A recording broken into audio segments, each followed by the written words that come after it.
పశ్చిమ గోదావరి జిల్లా భీమవరం శ్రీ శ్రీ మావుల్లమ్మ అమ్మవారి ఆలయం వద్ద అన్యమత సామాగ్రి విక్రయాలపై హిందూ సంఘాలు ఫైర్ అయ్యాయి. ఆలయ సమీపంలోని ప్రసాదం అన్నదానం కౌంటర్ ఈవో కార్యాలయం వద్ద ఫ్యాన్సీ షాపులో ఇతర మతానికి చెందిన వస్తువులు అమ్మకాలు చేస్తున్నారు. గుళ్ళోకి వచ్చే భక్తులకు కనిపించేలా వాటిని విక్రయిస్తున్నారు. సదరు ఫ్యాన్సీ షాప్ పక్కనే ఉన్నప్పటికీ ఆలయ కార్యనిర్వహణాధికారి పట్టించుకోవడం లేదని హిందూ సంఘాలు ఆగ్రహం వ్యక్తం చేస్తున్నాయి.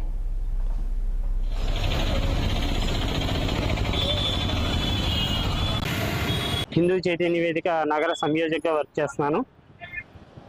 భీమవరం పట్టణ ఇలవేల్పైనటువంటి మావులమ్మ అమ్మవారి ఉత్సవాలు నెల రోజుల పాటు ఇక్కడ అత్యంత వైభవంగా జరుగుతూ ఉంటాయి. పందిరి ఏర్పాట్లు కూడా అత్యంత వేగంగా జరుగుతూ ఉన్నాయి. ముఖ్యంగా ఇక్కడ జరిగే తప్పు ఏమిటంటే గుడికి సంబంధించినటువంటి ఆలయ కార్యనిర్వహణాధికారి గారి ఆఫీసు పక్కనే ఉన్నటువంటి ఒక ఫ్యాన్సీ షాపులో అన్య మతాలకు సంబంధించినటువంటి వస్తువులు అత్యంత పబ్లిక్గా అమ్మకాలు జరుపుతున్నారు.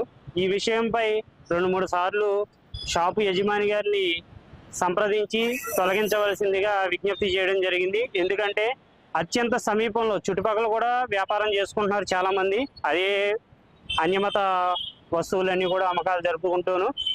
కానీ ఇది ఆలయం ఎదురుగుండానే అడుగుల దూరంలోనే ఈ వ్యాపారం చేయడం అనేది అన్య మతాలకు సపోర్ట్ చేస్తూ హిందువుల్ని వ్యతిరేకిస్తున్నట్లుగా, హిందుత్వాన్ని వ్యతిరేకిస్తున్నట్లుగా భావిస్తున్నాము. హిందూ చైతన్య వేదిక నగర సంయోజక నిత్యం వేలాది మంది దర్శించుకునే దేవాలయ ఆవరణలో ఇలాంటివి ఉండటం దేనికి సంకేతమని హిందూ చైతన్య వేదిక సంఘం సభ్యుడు రాంబాబు మండిపడ్డారు.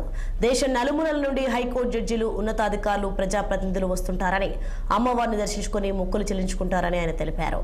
వారంతా ఇదే ఫ్యాన్సీ షాప్లో పూజా సామాగ్రి కొంటుంటారని చెప్పారు.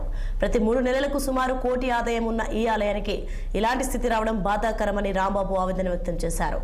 దీనిపై తక్షణమే చర్యలు తీసుకోవాలని, లేని పక్షంలో హిందూ సంఘాల ఆధ్వర్యంలో ఆందోళన కార్యక్రమాలు నిర్వహిస్తామని హెచ్చరించారు.